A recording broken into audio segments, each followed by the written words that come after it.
Let's start at a single piston, the powerhouse of the engine, and work our way outwards. The 4-stroke cycle. When a piston travels to the end of its range, whether up or down, that's a stroke. Car engines use a 4-stroke cycle, and it goes like this. First, intake. The piston descends, sucking an air-fuel mixture into the cylinder through the intake port, with both intake valves open. Next, compression. With all valves closed, the piston comes back up, compressing the fuel and air mixture for more powerful combustion. Then, the power stroke. An electrical spark ignites the compressed fuel and air mixture, and the resulting combustion forces the piston to the bottom of the cylinder again. A connecting rod transfers this power to the crankshaft. Finally, exhaust. The piston comes back up, pushing the spent mixture out through open exhaust valves and the exhaust port, connecting multiple pistons. For smooth power delivery, pistons take turns firing. The firing order for this engine is 1, 3, 4, 2. Camshafts with specially shaped cams push spring-loaded valves open in turn. Cam gears and a timing belt or chain links everything to the crankshaft, and it all spins together.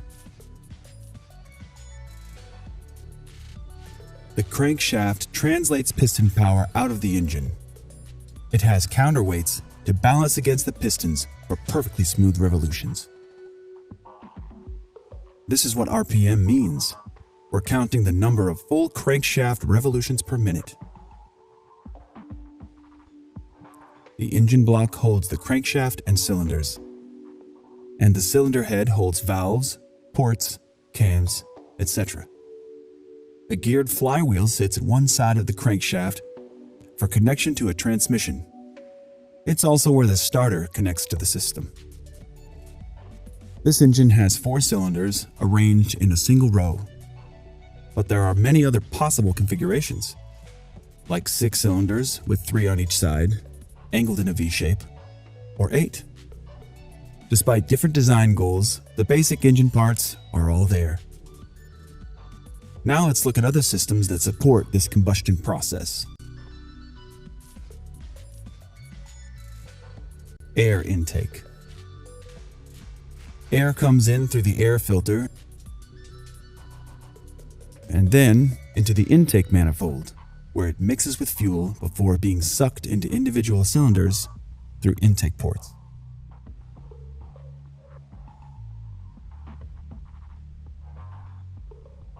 Fuel. The fuel pump carries gas from the tank through a fuel filter to the engine, where fuel injectors emit a precisely timed spray of gas into the intake port.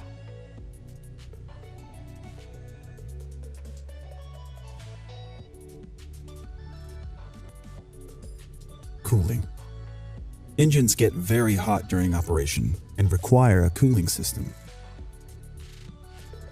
Coolant channels around the cylinders and through the cylinder heads carry a special liquid called antifreeze to keep temperatures within safe operating range. It's called antifreeze because it won't freeze in icy weather. After cooling hot engine parts, coolant circulates through the radiator.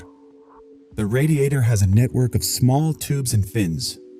Coolant passes through these channels, while air, pulled in by the radiator fan, blows by the tubes, cooling the hot liquid for recirculation.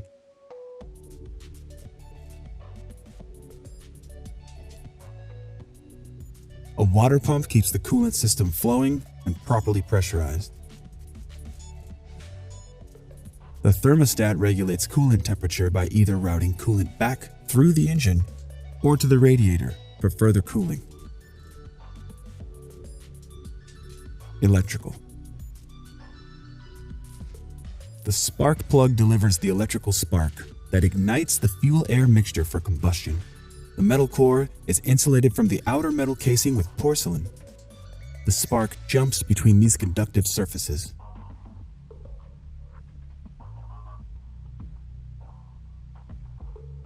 The coil pack delivers electrical current to the spark plugs as directed by the ECM, or Engine Control Module. The ECM is a computer that directs many core engine functions like spark timing, valve open and close timing, air-to-fuel ratio, etc. The alternator works like a power generator, converting the engine's mechanical energy into electricity to charge the battery or run other electrical systems while the engine is running. The battery provides power to the starter for engine start.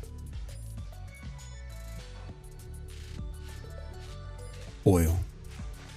Motor oil is used to lubricate, clean, prevent corrosion, improve sealing, and cool the engine by carrying heat away from moving parts.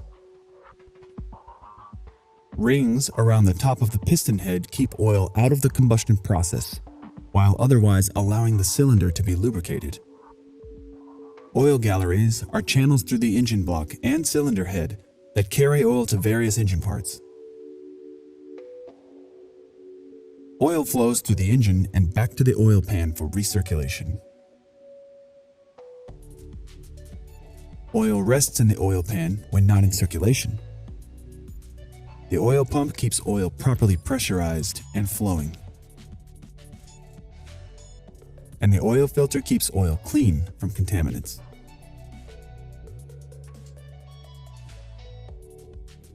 Exhaust.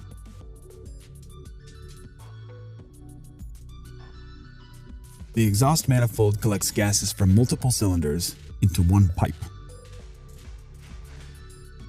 Exhaust flows through the catalytic converter, which captures toxic chemicals in engine exhaust, and then out through a muffler that reduces exhaust noise. And finally, here's the full functioning engine with all the basic systems we've discussed.